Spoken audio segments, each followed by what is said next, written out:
Olá, boa noite.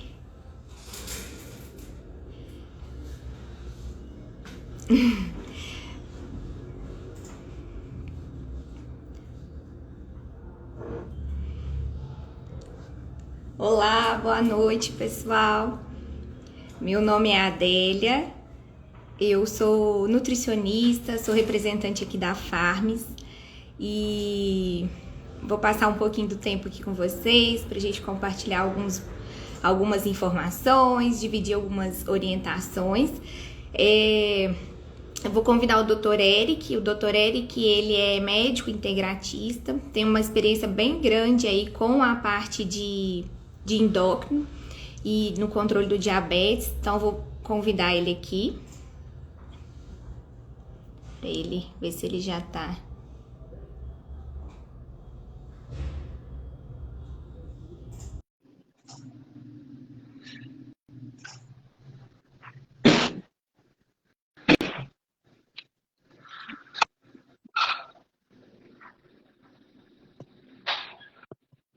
Alô, Olá, Dr. Eric, tudo bem? boa noite, Adélia, tudo bom? Boa noite, tudo jóia. Boa Estamos noite a esperando. todos. Sim. Tava esperando o pessoal entrar mais um pouquinho aqui, aí para te convidar para a gente dar início aí à nossa live. Beleza, tranquilo. Já são Oi? as 7? Já são as 7 aí no Brasil, né? Já, aqui nós somos a sete. Para quem não conhece, gente, o Dr. Eric, ele mora no Chile e aí ele atende online, né, tanto os pacientes aqui do Brasil, da América do Sul. Então a gente fica aí nessa briga com o fuso horário, né, Dr. Eric, mas deu tudo certo. Perfeito. Dá para escutar bem, né? Tô te ouvindo bem. Você tá me ouvindo também? Tranquilo, beleza. Ótimo. Bom, pessoal, boa noite novamente, né? Quero agradecer a todo mundo por estar aqui presente com a gente. Hoje nós vamos falar um pouquinho sobre o tratamento integrativo e o controle do diabetes. A gente sabe que o diabetes hoje é uma doença que vem aumentando cada dia mais, né? Hoje a gente tem aproximadamente 13 bilhões de pessoas com diabetes no Brasil e uma média de 6,9% da população do mundo. Então, é uma doença que está aumentando cada vez mais e cada dia mais a gente vê que ela precisa de um tratamento multidisciplinar para que a gente tenha sucesso mesmo no tratamento. E a medicina integrativa vem, né, para lidar com isso, né? Um dos pontos também que a gente buscou falar sobre diabetes hoje, eu não sei se é do conhecimento de todos, mas hoje no Brasil é comemorado o Dia Nacional de Combate ao Diabetes, né? A Organização Mundial de Saúde, o Ministério da Saúde padronizaram o dia de hoje para conscientizar os brasileiros sobre a importância do tratamento e do combate ao diabetes.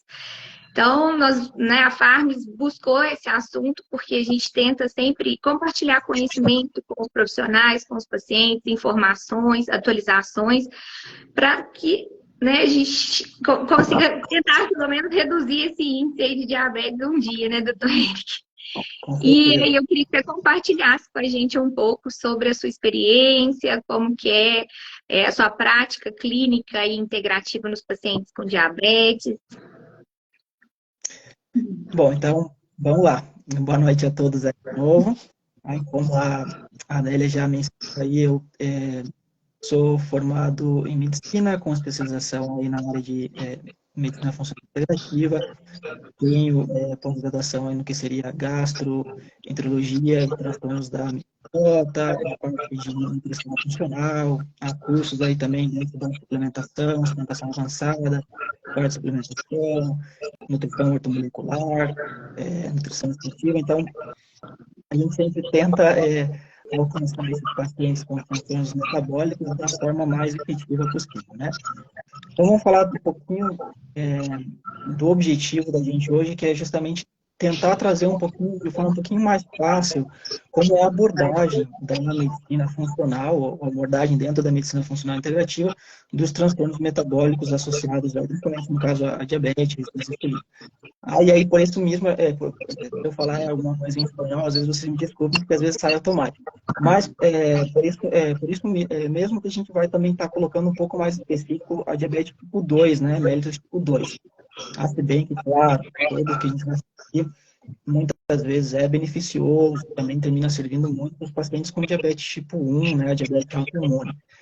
Mas, assim, mais por gente, em geral, abordar de forma um pouco mais específica esses pacientes que têm uma diabetes associada, alterações ou más condutas no estilo de vida, hábitos, né, que terminam gerando, levando essa diabetes. A gente vai focar um pouquinho mais nesse tema, tá bom? Assim, vamos primeiro entender o que é a diabetes, né? Então, a diabetes, ela é um transtorno metabólico crônico, né, que está associado diretamente aos níveis elevados, mantidos e contínuos de açúcar no sangue, o chamado hiperglicemia. Então, essa hiperglicemia, ela, em geral, vai associada também, ela é uma consequência de uma falta, ou uma falta da secreção de insulina, ou uma falha na ação da insulina, né, ou às vezes ambos, tá bom? Então, a gente entendendo o que é a diabetes, a gente parte também para a insulina. Como eu falei, insulina, a gente vai falar muito da insulina, resistência à insulina, porque no caso da tipo 2, ela joga, ou seja, ela tem um papel aí fundamental, ela é protagonista, né, no como se desenvolve essa doença. Porque a gente fala ali na questão da diabetes tipo 1, a gente está falando de um mecanismo de ação que envolve uma destruição das células que produzem insulina a nível do pâncreas, e por isso que as pessoas têm que utilizar a insulina de forma permanente, tá? Já com a diabetes tipo 2, pode existir também uma falta na produção de insulina, mas em geral ela acontece mais por uma falha, porque essa insulina ela perde a sua capacidade de ação.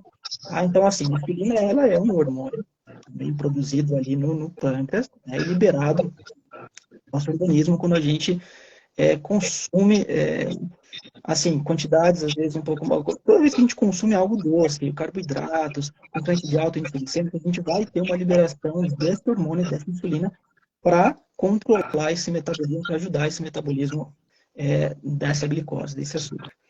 Então, assim, todas as nossas células do nosso organismo, elas apresentam, né, resistência para a insulina. Quando, por algum motivo, e aí a gente vai falar especificamente da resistência à insulina, né? Como que ela ocorre. Por exemplo, se a gente tem, dentro dos mecanismos aí de produção da resistência à insulina, né? Quando a gente tem aí, por exemplo, inflamação excessiva no nosso corpo, né? Inflamação de baixo grau, em geral associada a uma presença anormal também de tecido gorduroso amarelo ou branco, né? Que é um tecido que produz aí também inflamatórias. Também a gente tem a questão da microbiota, o leaky gut, o intestino permeável, que influem também diretamente nisso, influenciam diretamente nisso. Então, todos esses quadros, eles vão gerar um mau funcionamento, né, desses receptores de insulina, além, por exemplo, o excesso, né? Então, quando as pessoas consomem muito carboidrato, principalmente processados, ou realmente aí comidas com um nível de açúcar mais, um conteúdo de açúcar mais elevado, né? Isso também gera uma carga glicêmica maior no nosso corpo, né? Isso termina levando aí uma produção excessiva de radicais livres e também de algo chamado produtos aí finais de glicação, né? Produtos avançados de glicação, então algo que a gente vai falar mais para frente também. E isso gera também uma disfunção celular, tá? Igual que o sedentarismo. Tá? Então, da mesma forma como a gente sempre fala que a prática do exercício físico, ela ajuda a diminuir a expressão de toxinas inflamatórias, de regular níveis de inflamação no nosso corpo, a falta dessa atividade física, pelo contrário, né? Ela vai aumentar justamente aí esses processos de inflamação. Então, a gente tem esses três fatores somados, a gente gera uma resistência à insulina, ou seja, que essas células nossas, elas perdem um pouco a capacidade, né, de receber essa insulina não é recebida adequada, essa que a gente estava consumindo, ela não consegue entrar nas nossas células, aí não consegue ser como fonte de energia. Então, isso gera uma carga, a gente vai ter um excesso de açúcar circulante no nosso corpo, né, o que vai gerar aí problemas. Aí, por exemplo, a reserva de açúcar vai se depositar com reserva energética, de gordura, vai se tornar um ciclo vicioso, tá bom? Então, assim, a gente entendeu primeiro o que é a diabetes, entendeu o que é a insulina e como a insulina vai funcionar. Aí, isso é bem importante. E aí, por que a gente falou muito da insulina? Porque a diabetes tipo 2, ela é um resultado final de uma alteração que começa justo com essa resistência à insulina.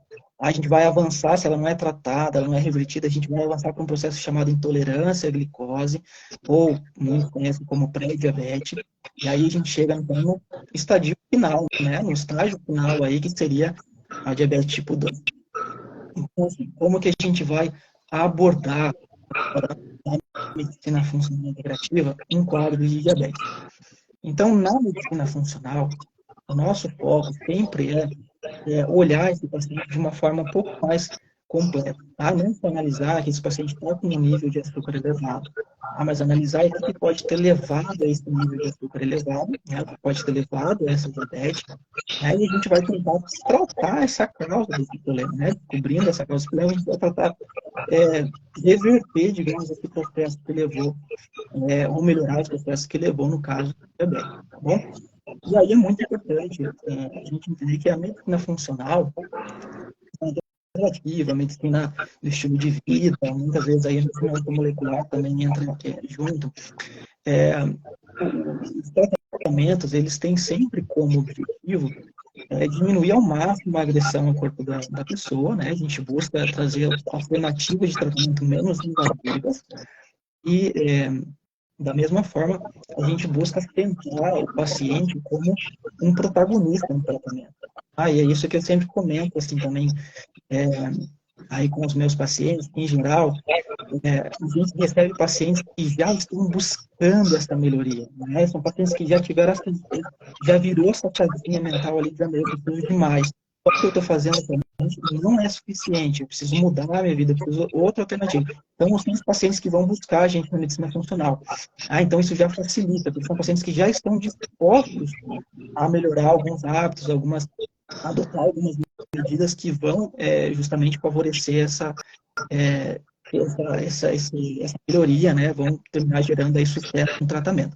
Então, assim, a gente falou da questão aí de a gente integrar na causa, né, na raiz aí do que terminou gerando essa diabetes.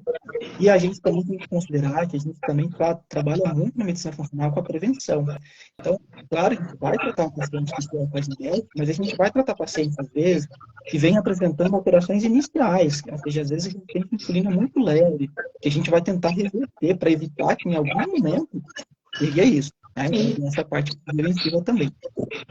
Então, aí, quando a gente considera todo esse combo que a gente traz na medicina funcional aí para o tratamento da diabetes, a gente tem que comparar a gente tem que levar, ou seja, evidenciar os benefícios desse tratamento em comparação com o tratamento tradicional. Tá? E aí é muito importante a gente colocar também que não é que na medicina funcional eu nunca vou usar remédio. Tá? Então, isso é uma coisa muito importante. A gente busca sempre o melhor tratamento para o paciente. E se esse tratamento envolve o uso de alguma medicação, ela vai ser utilizada. Né? A gente tem várias medicações aí para uso da diabetes, que às vezes são não só importantes, como fundamentais. Não, mas não só da metformina, mas também aí da glibenclamida, inibidores aí da DP4, e da lisina, sitagliptina. Então, todos eles jogam um papel, têm um papel em algum momento que podem ser importantes para algum paciente. Tá? Por isso também é importante considerar cada paciente de forma individual. Então, assim, quais são as vantagens desse tipo de tratamento que a gente coloca aqui em relação a um tratamento tradicional? A gente, primeiro tem o óbvio, que é uma melhoria da capacidade funcional, da qualidade de vida desse paciente, tá? Porque a gente muda, em geral, a estratégia de tratamento, usa muito de mudanças no estilo de vida, né? Associadas aí a estratégias alimentares, isso, controle de estresse, evitar o consumo de substâncias tóxicas. Então, várias coisas que a gente vai utilizar associada a uma estratégia medicamentosa, oncológica ou suplementação, que vão favorecer essa melhoria na qualidade de vida da pessoa. Então, melhorando já essa capacidade funcional, essa, digamos, qualidade de vida, aí sim, já, por não gerar esses processos, né, ele também já em si só já é uma vantagem. Mas a gente tem também a diminuição dos custos. Tudo bem que quando a gente fala em suplementos em geral, eles têm um custo elevado, tá? Então, também as pessoas não precisam usar suplementos assim, de forma tão contínua. A gente, em geral, busca fazer ciclos, né, de tratamentos com objetivos específicos. Sempre o objetivo final é a gente conseguir a mudança no estilo de vida da pessoa. Então, assim, a gente vai ter uma diminuição no tratamento farmacológico. Uma pessoa que tem diabetes, que tem resistência à insulina, ela, em geral são pacientes que fazem a gente tem aquele uso de polifarmácias, né, que eles já terminam tendo consequências da diabetes, e aí já tem que usar um medicamento para tratar a dislipidemia, para tratar a hipertensão arterial, um síndrome metabólico associado. Então, assim, a gente tem um tratamento que às vezes vem com muitas medicações, né, várias medicações. Então, aí a gente vai ter uma diminuição, em geral, do uso desses medicamentos. E um outro benefício que poucas pessoas consideram é que isso termina impactando de forma positiva na saúde pública, né? Porque se você tem um paciente que está acudindo continuamente, por exemplo, ao ambulatório, tratamento de complicações de diabetes, né? Que se interna com mais frequência, né? Por conta dessas complicações também. Então, tudo isso vai reduzir, consegue abordar de forma integral o paciente. Então, vai ter um impacto positivo também na saúde pública, né? Se a gente colocar dessa forma, né? Sim. E você nota, assim, esses seus pacientes diabéticos, assim, um dia a gente estava até conversando a respeito da questão da inflamação, né? Que muitas vezes eles são pacientes mais inflamados. E que muitas vezes, quando a gente começa a tratar a parte intestinal desse paciente, a gente começa a desinflamar esse paciente, a resposta insulínica dele acaba sendo melhor, né? E ele já responde muito bem, e aí vocês conseguem conduzir essa retirada de alguns medicamentos, né? E conduzindo de uma forma mais natural, né? Com toda essa mudança, né? Mudança do estilo de vida, mudança de alimentação, atividade física. E me conta um pouquinho como é que é essa parte da inflamação, que eu achei bem bacana, que muitas vezes não é feito, né, durante um tratamento convencional. Às vezes ele é feito muito sobre o tratamento só medicamentoso, né, e a gente não faz esse preparo do tratamento com o paciente. E conta um pouquinho pra gente aí da sua experiência nessa parte. Não. Isso é muito importante. Tá? Em geral, eu costumo colocar isso com meus pacientes também, não só para diabetes, tá? Em forma geral. É muito difícil a gente conseguir um sucesso terapêutico se esse paciente não tem inflamado. Tá? Então, o primeiro passo, em geral, é a gente conseguir realmente desinflamar, a gente focar em diminuir os processos que geram inflamação no corpo, no organismo dessa pessoa. E como a gente viu ali, né, no processo de desenvolvimento do diabetes, a resistência à insulina digamos, um fator primário, e se gera, dentro de algumas causas, uma das causas é a inflamação de baixo grau. Então, eu não estou tratando, consequentemente, essa inflamação, por mais que eu trate, as consequências posso tratar, digamos, essa hiperglicemia, essa inflamação contínua vai continuar gerando problemas. Ela vai continuar gerando um impacto negativo no meu metabolismo, no metabolismo do meu paciente, no caso, né? E aí, especificamente falando no metabolismo de glicose, né?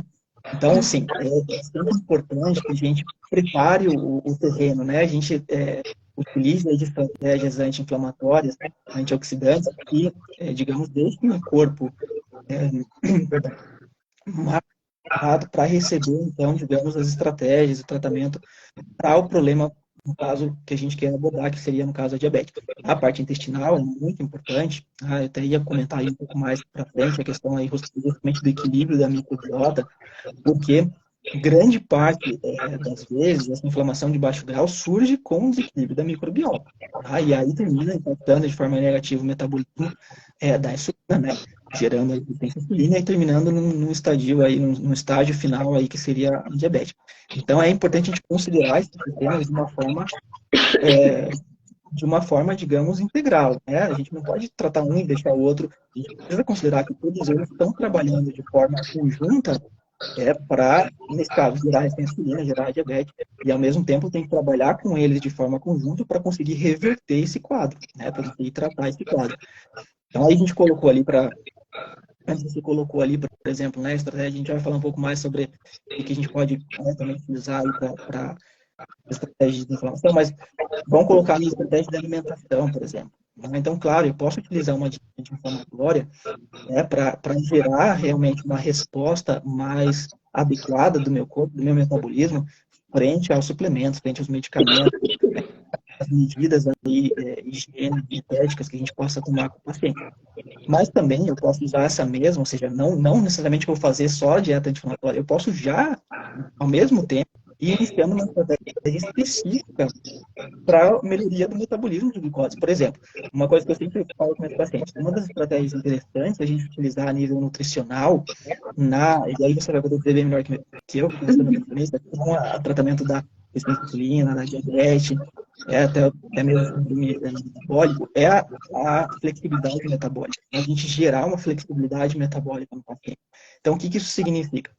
Aí eu sempre explico assim de uma forma que fica mais como se fosse um carro.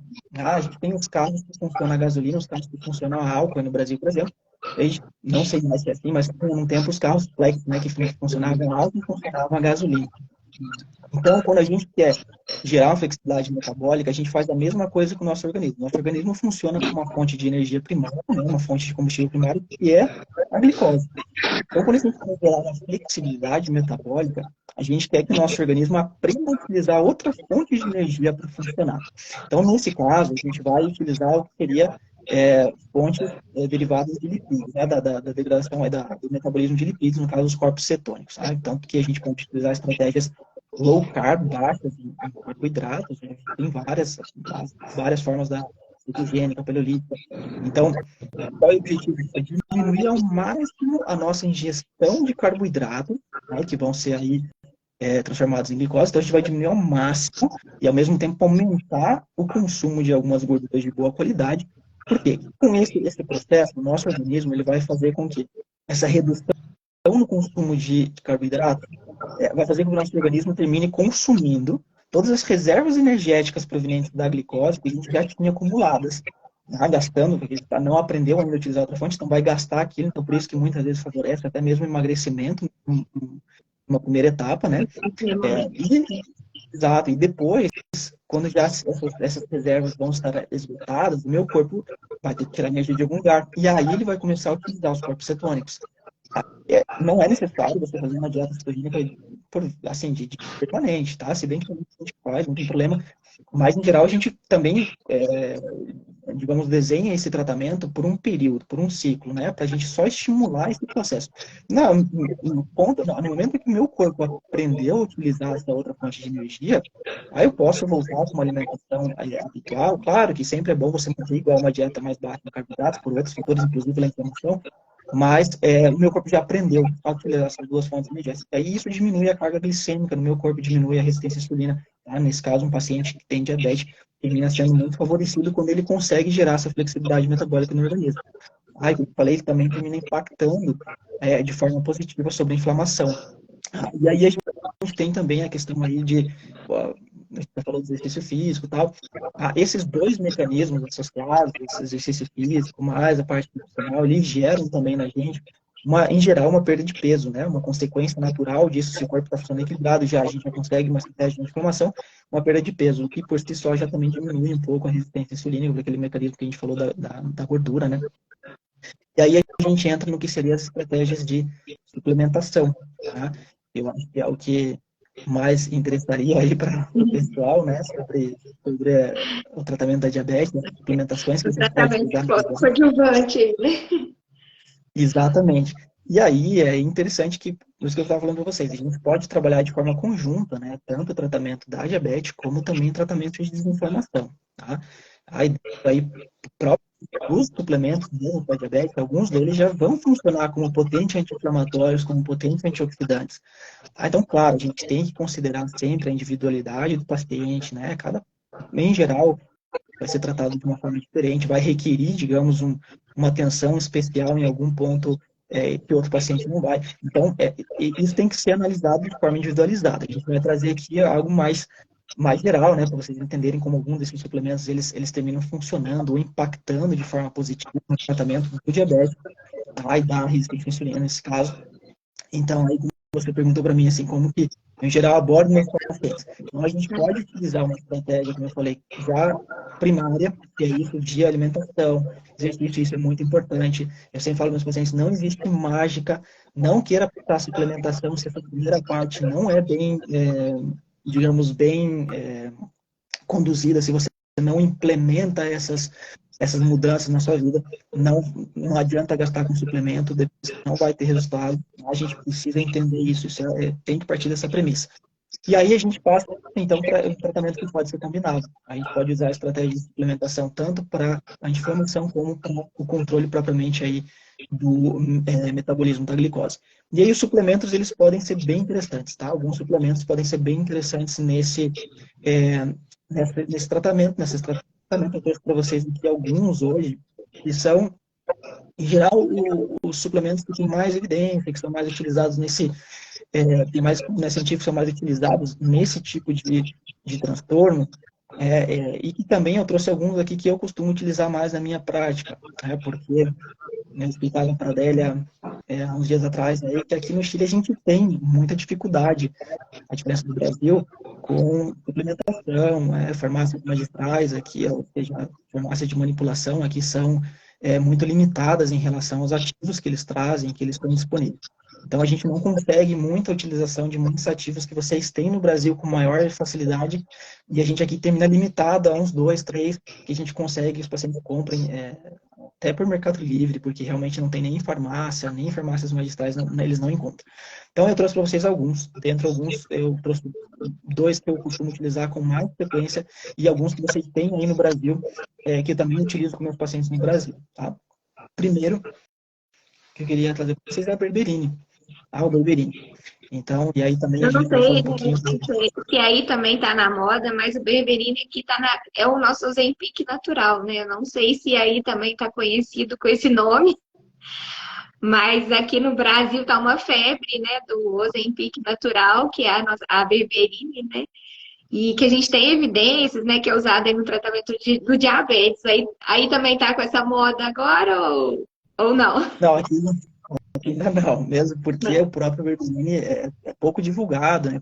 Não é muita gente conhece aqui. Tudo que é medicina, nutrição funcional, aqui a gente está anos luz aí para trás do Brasil ainda, né? Então a gente vai engatinhando ainda. Mas eu vou falar bem sobre esse tema aí do Ozempic, realmente essa em comparação aí com o berberine, a gente já vai entrar nesse sentido. E aí, assim, para a gente entender esses suplementos, a gente precisa saber como que eles funcionam, né?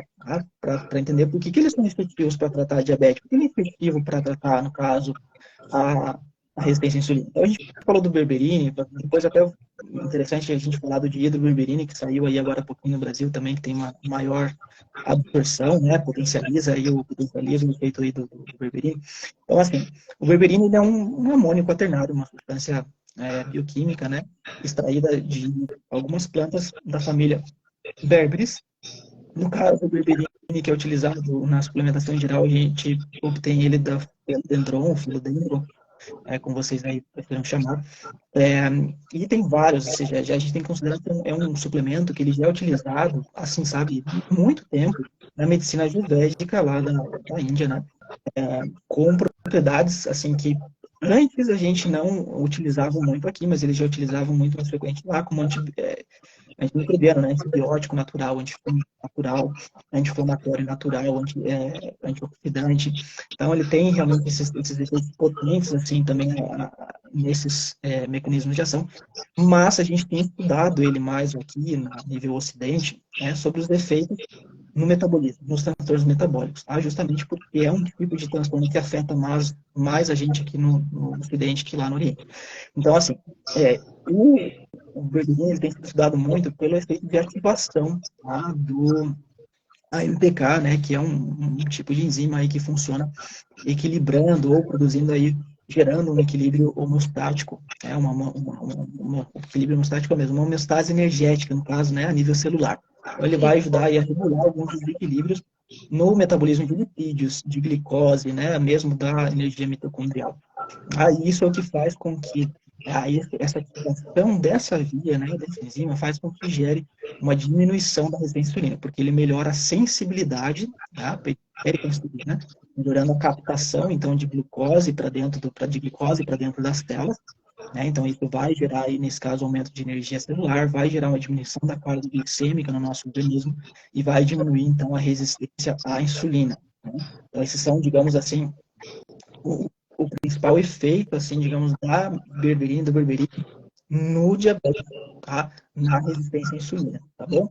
Então, se a gente vai falar ali de hidroberberine, né, pelo que eu tenho entendido ali, que eu estive lendo um pouquinho sobre ele, então, basicamente, a gente aumenta um pouco a disponibilidade do berberine, porque a gente adiciona uma molécula de água, né, desse de hidroberberine, então, consequentemente, aumenta a capacidade de disponibilidade, né, então, ele vai ter um efeito potenciado, algo em torno de 5 vezes, né, mais biodisponível, né, que o berberine, né. Sim. E nós temos bem interessante. O dihidroberberine, né, assim, para o pessoal que tá com a gente aí online, é um ativo que não é tão novo, né? Ele já é usado nos Estados Unidos, né? Já é comum.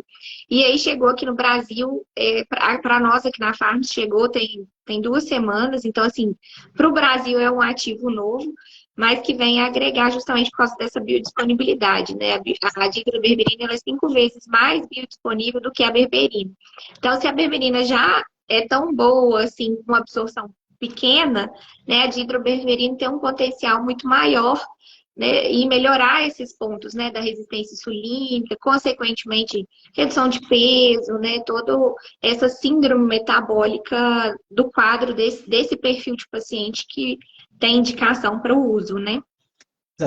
Exatamente, ela até, assim, você falou ali da perda de peso, né? Então, a gente falou do mecanismo de ação sobre a glicose, mas esse mecanismo aí de ativação da MPK também faz com que exista, por exemplo, essa gordura branca, amarela, né? Essa gordura prejudicial, né? Que gera maior inflamação, ela pode ser, digamos, transformada, né? A berberina pode ajudar um pouco a transformação dessa gordura em uma gordura marrom, que é uma gordura metabolicamente beneficiosa para o nosso organismo, né? Então, isso também já é outro processo que termina ajudando justamente aí na questão do emagrecimento, né? Porque vai aumentar o gasto calórico basal, né? Então, você vai ter uma melhoria também aí a nível de composição corporal, ajuda no processo assim, de emagrecimento também. Tá? Realmente, a berberina é um ativo impressionante, sabe? Eu falei até com a Adélia, quando ela me trouxe aí a questão do dia do berberine. Infelizmente, para a gente aqui vai demorar para chegar. No Brasil já chegou, mas aqui ainda vai demorar. A berberine aqui já é uma coisa que já não é tão simples assim de encontrar. Dia do berberine, então, nem se fala. Mas é interessante. Mas aqui também chegou, mas ainda não. Ainda somos poucos os que tem ainda. Ainda não tá com todo mundo, não. Não, mas existe, né? Mas já chegou, né? Exatamente. Então, assim, eu uso berberine também no tratamento do FIBO, né, sobre o crescimento bacteriano intestino delgado, então ele é muito efetivo realmente aí como controle do ambiente microbiano intestinal, né, ajuda a regular essa microbiota, quem tem sifo, né, que já é sobre o crescimento fúngico, principalmente a cândida, a berberine tem um mecanismo de ação realmente de controle da candidíase de forma bem específica, sabe, bem interessante. Então, é bem legal, porque, como eu falei para vocês, a gente está utilizando um ativo que a gente está pensando em utilizar para diabetes, para resistência à insulina, mas ele termina também tendo um efeito positivo sobre muitas outras coisas no nosso corpo, né? Então, aí, ela também é um excelente antioxidante, se você já estava pensando em reduzir um pouco essa inflamação de baixo grau, né, melhorar um pouco o estresse oxidativo, tá aí outro benefício grande do berberine, né? Vai melhorar bastante esse nível de inflamação. A gente vai falar depois de complicações aí do diabetes, complicações cardiovasculares. Então, o berberine vai ter um efeito bem interessante também aí, diminuindo essa potencial de oxidação dos lipídios, né, do LDL, principalmente do colesterol, então diminui aí o risco de aterogêneos, né, então bastante coisa bem legal. E um só ativo termina trazendo, né? Então, assim, considerar que não é só para diminuir, né, ou seja, diminuir a resistência à insulina, né, melhorar a sensibilidade para a insulina, mas ele vai ter um efeito positivo sobre outros mecanismos corporais. Aí, se você já associa a berberine, por exemplo, com ácido alfa-lipoico, astaxantina, curcumina, que tem alguns estudos que associam aí esses esses ativos, você já vai ter um impacto assim, gigante realmente aí na redução do risco cardiovascular, da mortalidade global, né, com diminuição aí do estresse oxidativo. Então, assim, realmente é bem interessante. A gente não vai estar atuando só em um mecanismo, né? Daí, assim, berberina eu uso muito, como eu falei, eu gosto muito. Tá? É um ativo que eu acho que é muito interessante, porque ele vai impactar de forma positiva. E uma coisa bem legal é que muitas vezes, quando você usa, principalmente uma terapia combinada, o meu estado de consciência é que eu tenho que ficar muito atento com as doses de forma de remédios mesmo que esse paciente está utilizando. Né? Então, se eu faço, estou falando de um paciente aí que está usando além toda a estratégia que a gente começou a iniciar com esse paciente, ele ainda já usava metformina, ele já usava, não sei, uma glibenclamida ou uma vidagliptina, por exemplo, são pacientes que muitas vezes eu termino tendo que reduzir essas doses, muitas vezes essa terapia dual que ele fazia, né, com dois medicamentos aí, essa metabolismo de glucose, termina sendo reduzida a um, e esse único medicamento ainda a gente tem que baixar a dose, que é uma coisa bem importante, tá? Tem que ficar acompanhando, não é só dar o suplemento e deixar, não. A gente tem que fazer essa regulação, porque à medida que o metabolismo vai sendo equilibrado, a necessidade do uso do fármaco vai diminuindo, tá? Claro que isso tem que considerar, existem pacientes e pacientes, tá? Isso depende de muitos fatores, mas a gente tem uma resposta bem legal, tá? Em redução realmente de medicamento, de doses, e quando a gente está falando de um quadro de resistência à insulina, principalmente quando está começando, quando a gente fala de uma intolerância à glicose, até mesmo um quadro de diabetes, com uma boa resposta do paciente, né, frente a todas essas medidas que a gente colocou, a gente pode falar, inclusive, de eliminar o medicamento. Tá? É uma coisa que acontece bastante também. Porque se a gente consegue controlar o que gerou, o mecanismo que gerou esse problema, reverter, ou seja, mudar todos esses processos que levaram, digamos, à diabetes, em alguns pacientes que respondem metabolicamente bem, o medicamento passa a ser desnecessário. Tá? E muitas vezes o suplemento, depois de um tempo, é desnecessário também. Né? Só com as mudanças de estilo, você já consegue a manutenção, em muitos casos. Isso é bem legal. Né? Essa resposta realmente terapêutica do uso desse tipo de suplemento é bem legal. Né? Bem bacana. Exato. Aí eu falei para você que ia trazer outro. Então, o ácido folipóico. Eu gosto muito do ácido folipóico também, igual que o berberine. Tá?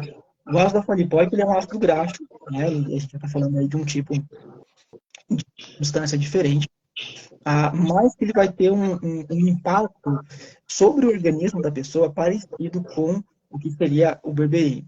Primeiro porque, além de ser importante no que seria o metabolismo da glicose mesmo, né? Ele melhora realmente a tolerância da glicose a nível celular, e aí com isso melhora a sensibilidade à insulina, né?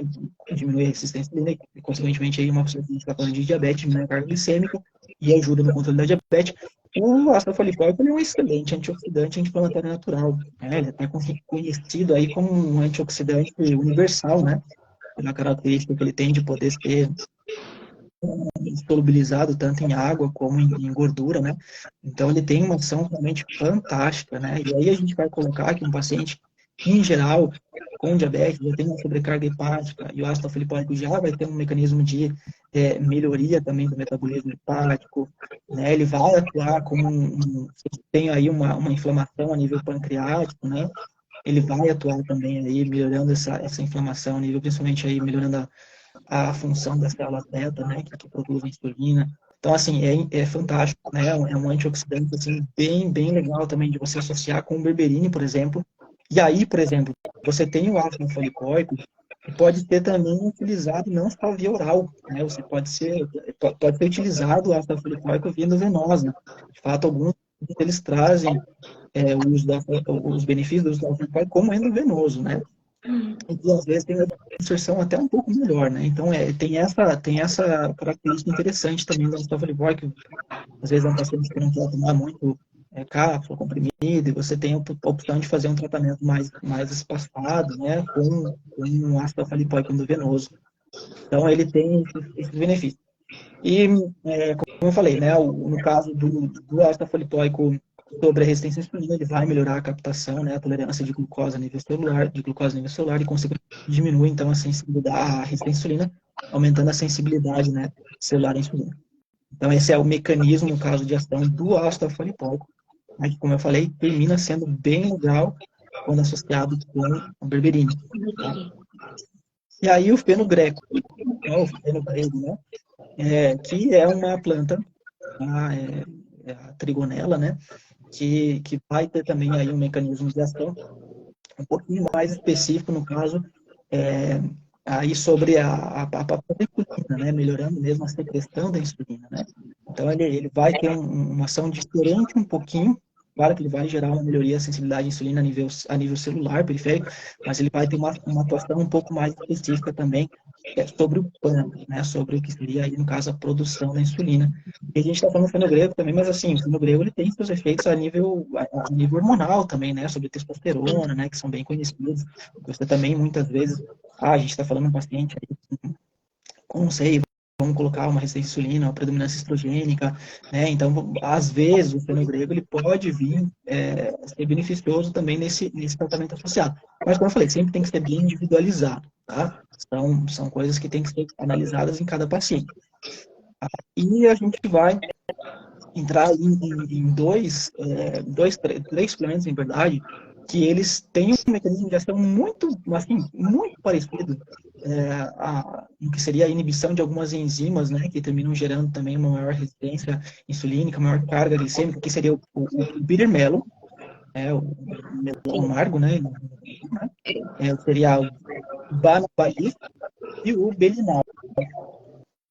São substâncias diferentes, mas que terminam tendo um mecanismo de ação muito, muito parecido, né? Então, por exemplo, o bitter melon, né, o Banabalif, o Belinal, eles terminam inibindo, nesse caso, a ação de duas enzimas aí principais, que seria a alfa-amilase, a alfa-glicosilase,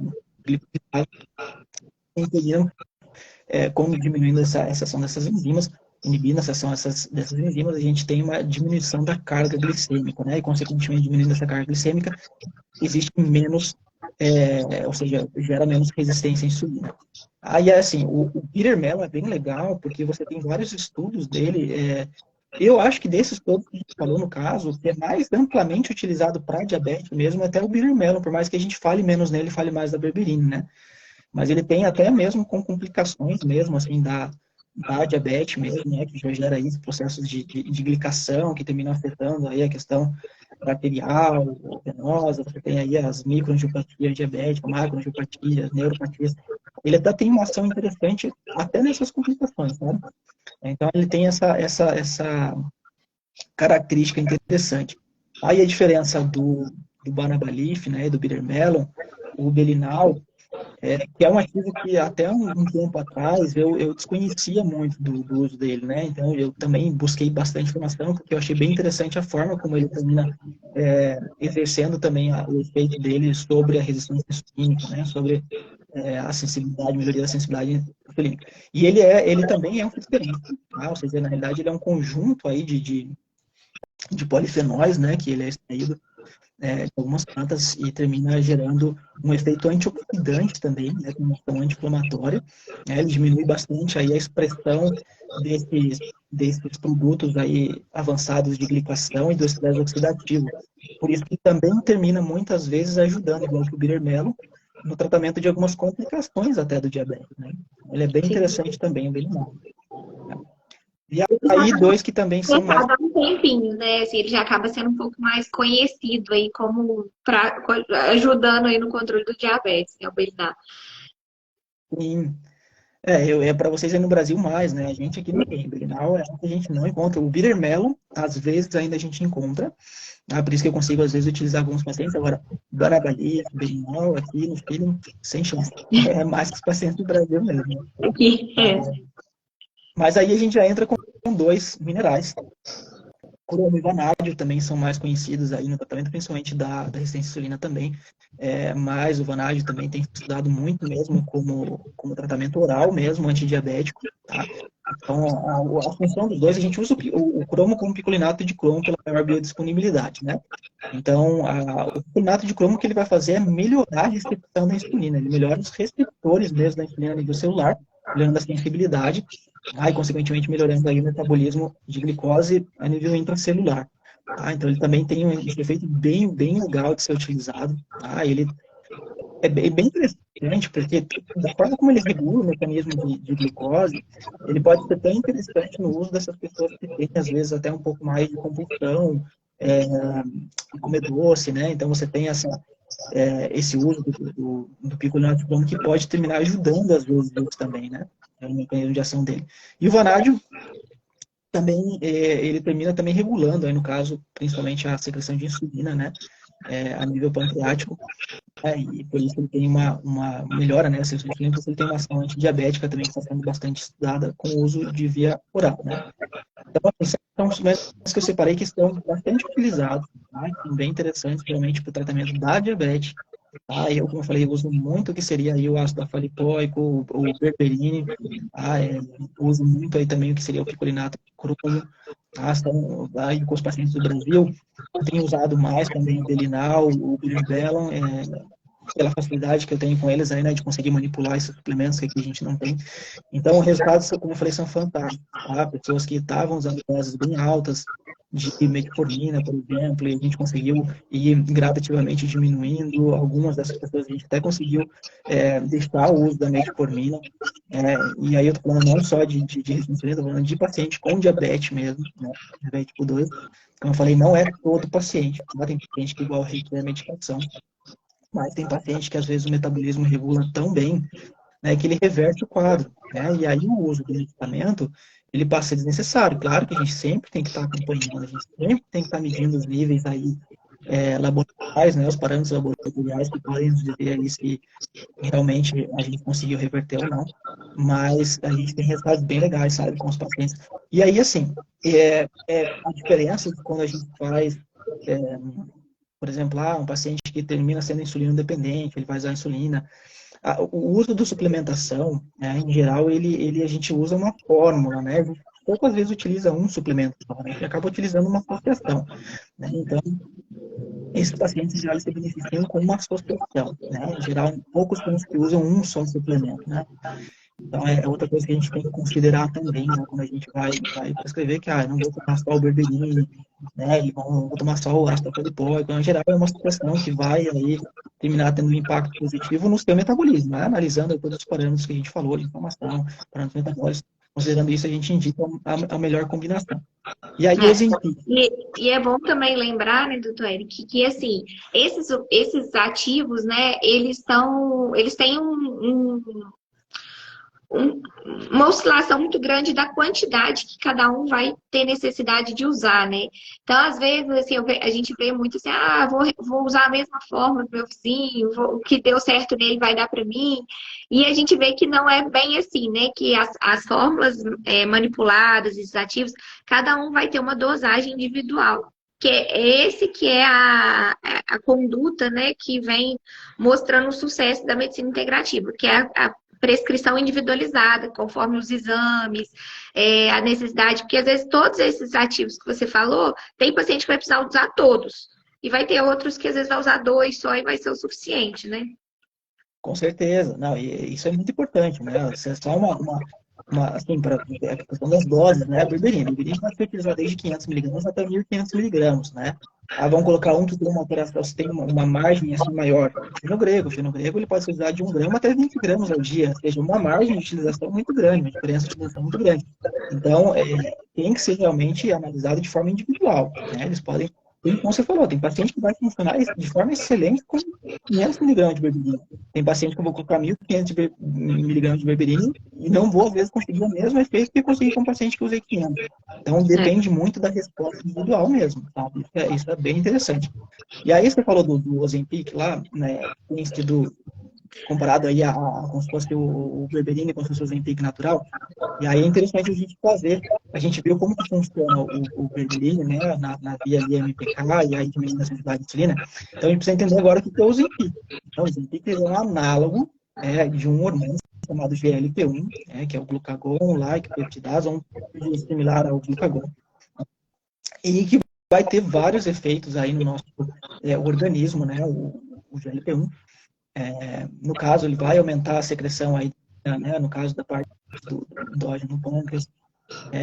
Também isso depende muito do metabolismo da glucose, mas ele vai suprimir a secreção do glucagon, ele vai inibir, no caso, a secreção de ácido estomacal e diminuir então, se ele entecer o vazamento gástrico, nesse caso, né, e com isso vai terminar reduzindo um pouquinho a ingesta de alimento, porque vai gerar a sensação de saciedade, né, ou aquela coisa de balão gástrico, né, aquela sensação de balão gástrico, que é por isso que ele tem sido utilizado amplamente aí, até com bem controverso o uso dele na questão do emagrecimento, mas sim, algumas vezes ele pode ser beneficioso, mas o efeito que ele tem justamente é isso, né? Gerar esse efeito balão gástrico. Aí é nível glicêmico de melhoria na secreção da insulina.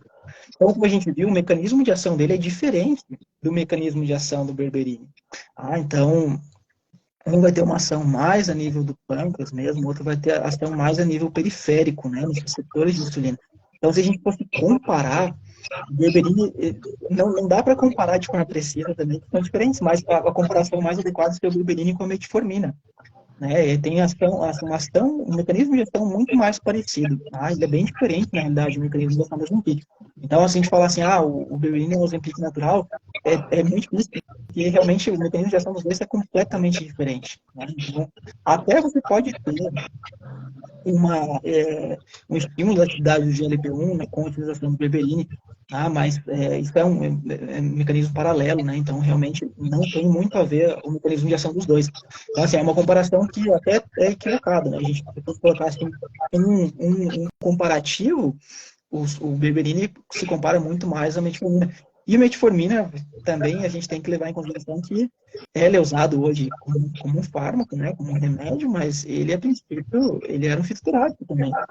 O berberine é extraído da Galega officinalis, né, então tem aí primordialmente era um fitoterápico. Então, realmente, o Ozempic com berberine não são, digamos assim, coisas que eles têm comparadas, né? Mas tem ganhado muitas redes sociais, né? O tema do berberine como o Ozempic natural. E não é bem assim. Vai ter um impacto bem legal, pode ajudar no emagrecimento, vai ter um impacto muito interessante sobre o metabolismo de açúcar, mas é totalmente diferente do que faz o Ozempic, né? O Saxena. Muitas vezes também os pacientes, eles, né, na fitoterapia, né, os efeitos, eles são mais, digamos que mais lentos, né? Então, assim, a gente vai vendo essas mudanças de uma forma mais natural.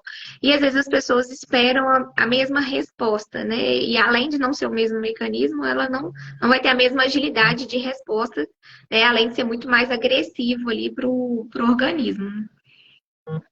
Exatamente. Sempre que a gente está falando em suplementação, realmente, a gente tem que considerar que, pelo mesmo, tem vários fatores aí que influenciam nisso também, né? A própria porção desses ativos de suplementação, em geral, ela é muito menor do que a absorção dos fármacos, né? Então, por isso que a ação deles, às vezes, termina sendo também um pouco mais lenta. Mas aí depende também da dose, né? É isso que eu falei, a gente tem estratégias também. Da mesma forma como eu posso chegar ao mesmo resultado utilizando 500 miligramas de berberine do paciente por dia por 6 meses, eu posso conseguir o mesmo resultado em 500 miligramas 2 vezes ao dia em 3 meses. Então, uma dose maior em tempo menor, às vezes eu consigo o mesmo objetivo. Então, isso vai depender muito do meu paciente, né? Aí tem que entrar, como eu falei, uma resposta metabólica, tem que entrar os parâmetros regulatórios, tem que entrar a condição econômica também, né? Porque, como eu falei, a suplementação, ela, infelizmente, ainda não é uma coisa acessível, assim, para todo mundo, né? A gente tem ainda que deveria ser totalmente contrário, né? A suplementação deveria ser algo que todo mundo tivesse acesso, né? Porque é um tratamento realmente muito menos invasivo, né? Se a gente for colocar nesse sentido, né? E que sempre traz um sucesso, né? Assim, estimula a mudança dos hábitos e vai fazendo com que, às vezes, vai melhorando uma coisa, vai melhorando outra, vai dando uma melhora de energia, uma disposição, e o paciente, no todo, ele já se sente melhor. Exatamente. Eu tenho experiência pessoal mesmo, assim, com pacientes que tiveram resposta. E aí, assim, quando a gente começa a suplementação, em geral, uma resposta terapêutica, você vai ter ali pelo menos uns 45 dias, né? 30, 45 dias, o paciente vai começar a sentir. Mas eu já tive paciente que utilizou uma estratégia que, com uma semana, a paciente me ligou, me mandou uma mensagem e falou: olha, totalmente diferente, nada a ver do que estava acontecendo comigo hoje. Eu sou outra pessoa, mudei assim, a gente está falando de outro, não só temas de resistência, mas outros problemas sociais também, que resolveram, assim, E eu até achei, falei, não, alguma coisa está errada, porque por uma semana eu realmente nunca tinha visto uma resposta rápida desse jeito.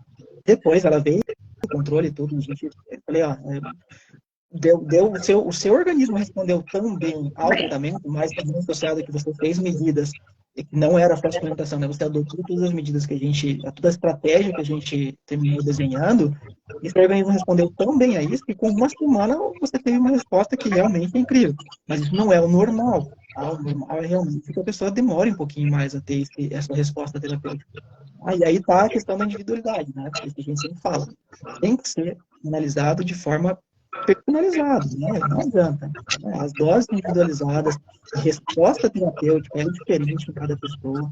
Tá? Você pode ter pessoas com parâmetros laboratoriais, clínicos exatamente iguais e vão responder completamente diferente à mesma estratégia terapêutica. Tá? Então, sempre é importante a gente ter isso mesmo em consideração. Sim. E aí você tinha comentado a respeito do uso, né, com relação às complicações, né? Hoje, um paciente diabético, dificilmente ele chega para você só com diabetes, né? Geralmente ele já tem alguma outra complicação, algumas vezes ocasionadas por causa do diabetes e algumas outras vezes foi a consequência para ter o diabetes, né? Então, geralmente ele já vem ali com alguma outra doença para tratar junto, né? Então, aí nesse caso, quando a gente fala das complicações aí do diabetes, né, quando a gente vai tentar tratar, a gente vai manejar essas complicações, a gente tem que lembrar que essas complicações da diabetes em geral, elas são provenientes desse processo de glicose, né? Então, é quando aí moléculas de açúcar e carboidratos que eles estão sendo excessivamente consumidos, né, e estão em excesso no nosso organismo, eles se unem a uma proteína e terminam digamos, fazendo com que essa proteína perca a sua função biológica, né? Então, aí a gente tem, no caso do diabética, por isso que se mede hemoglobina glicada, a gente está medindo aí a taxa de glicação da hemoglobina, proteína hemoglobina. Tá?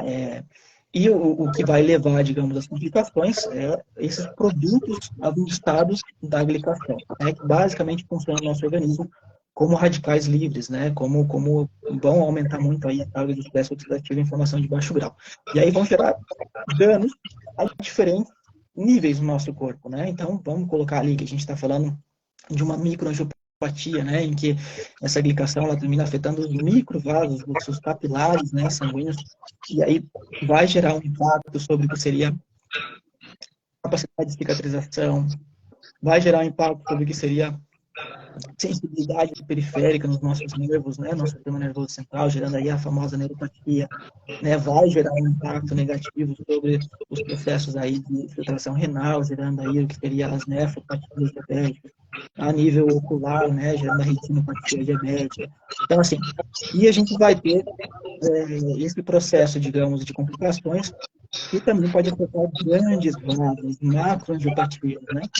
E nesse caso, podem estar associadas aí uma diminuição da expressão de ácido nítrico, podendo levar a hipertensão, e também lesões endoteliais que podem favorecer, no caso, a ateromatose, né, heterogêneos, aumentando o risco cardiovascular. A gente está falando especificamente aí de complicações cardiovasculares. Então, assim, a abordagem desse tipo de complicação também é diferente, né? Porque eu tenho, por exemplo, assim, uma pessoa que vem já com vamos colocar ali, uma úlcera, né, um pé diabético. Então, uma pessoa que já tem um dano estrutural, tecidual avançado, e as estratégias que eu vou utilizar vão muito mais além da suplementação. Aí eu vou pensar em coisas como, por exemplo, vamos colocar ali, ozonoterapia, né, o que seria câmera hiperbárica,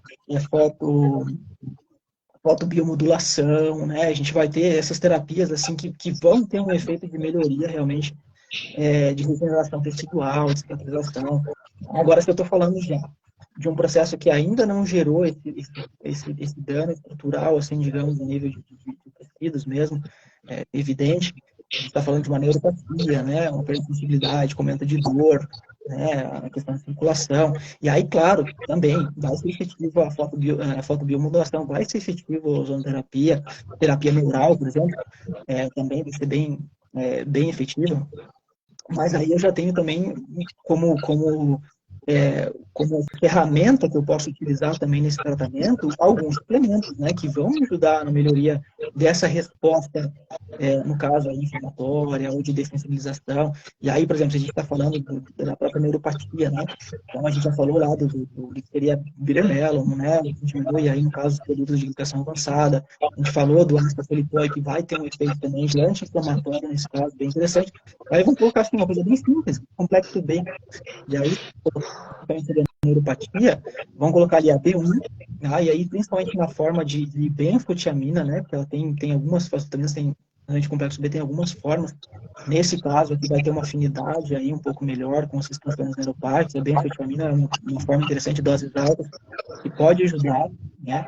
Tem a B2, a riboflavina, aí tem a B9, a B12, mais especialmente como metilfolato, metilcolamina, com doses mais altas, vitamina D com doses mais altas, que também vão ter, digamos, esse efeito bem interessante sobre a neuropatia. Né?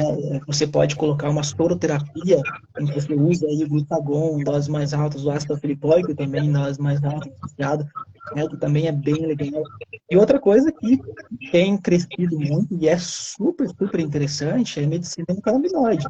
Né? Você tem alguns ativos aí dentro da medicina endocannabinoide que funcionam muito bem assim, para o tratamento das complicações aí do diabetes, por exemplo, vamos colocar da neuropatia, o P é bioativo, que é muito utilizado para dor crônica, o P é fantástico para neuropatia diabética, né? É fantástico, a palmitoína, a trilamida, né? Ela assim, muito, muito, muito interessante o uso dela nesse tipo de paciente. Então, a gente tem já várias alternativas de suplementação também para manejar complicações.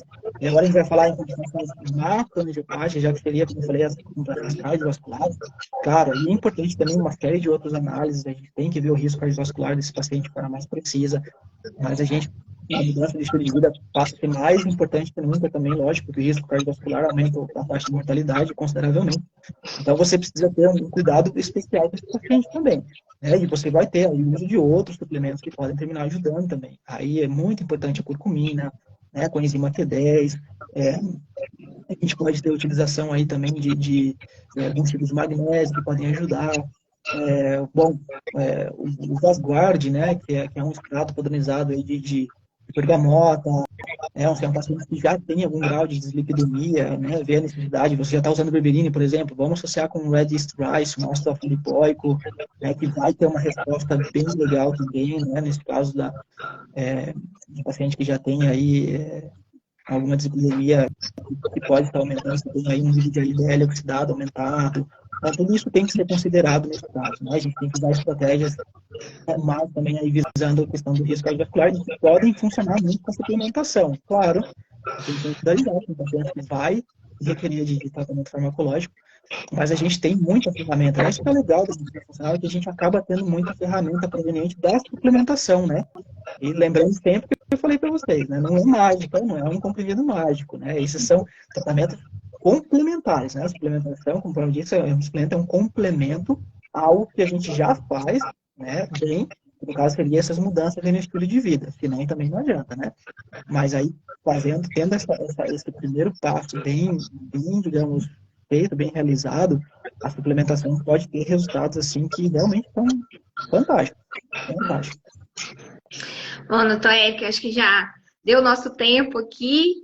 Acho que diabetes é um tema que eu gosto muito de falar. Eu vejo que a gente tem muito ainda a aprender sobre diabetes, né? Ele ainda é uma doença que dá uns nó na gente, assim, de vez em quando, ainda para ter um sucesso, né, do tratamento, porque depende muito da adesão do paciente.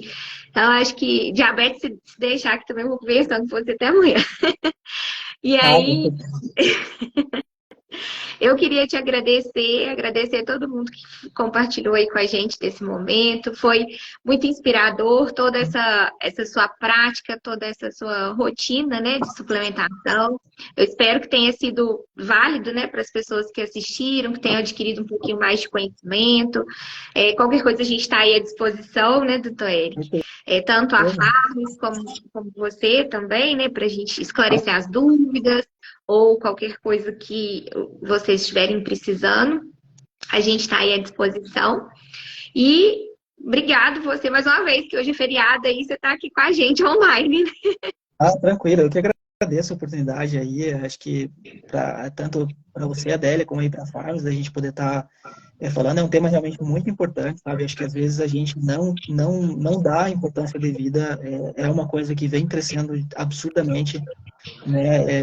Preocupa muito a nível de saúde pública mesmo, é algo que tem preocupado, né? Então, realmente, a gente precisa começar realmente a entender como como os nossos hábitos, né, podem terminar, às vezes, gerando uns problemas aí muito, muito complicados, muito complexos, e saber que a gente tem formas de tratar isso de uma forma muito efetiva, uma forma pouco invasiva, né, e que, em geral, resolve o problema de forma definitiva, né? Se a gente consegue mudar isso que a gente está falando, né, esses hábitos, essa mentalidade, a gente muitas vezes consegue um tratamento definitivo e não só paliativo, né? Isso é o objetivo, né? Então, acho que eu agradeço essa oportunidade. E como você falou, estamos à disposição, né? Bom, tem meu Instagram, eu sempre abro as caixinhas de pergunta, quem ainda ficou com alguma dúvida pode fazer, certo aí a responder vocês também, e só agradecer a oportunidade. Obrigado. E vão acompanhando aí, que a gente sempre, né, o Instagram da Farm está sempre com atualizações, a gente está sempre levando bem-estar, saúde, as novidades aí dos ativos, né, o que a gente tem de novo para auxiliar aí no tratamento, né, não só do diabetes, como na prevenção e no tratamento de outras doenças também. Exatamente. Então tá, gente. Obrigada, Toeric. Boa semana para nós. E qualquer coisa, estamos à disposição. É isso aí. Boa semana para todos, boa noite para todos. Obrigado, Adélia. Obrigada. Tchau, tchau. Tchau, tchau. Aqui.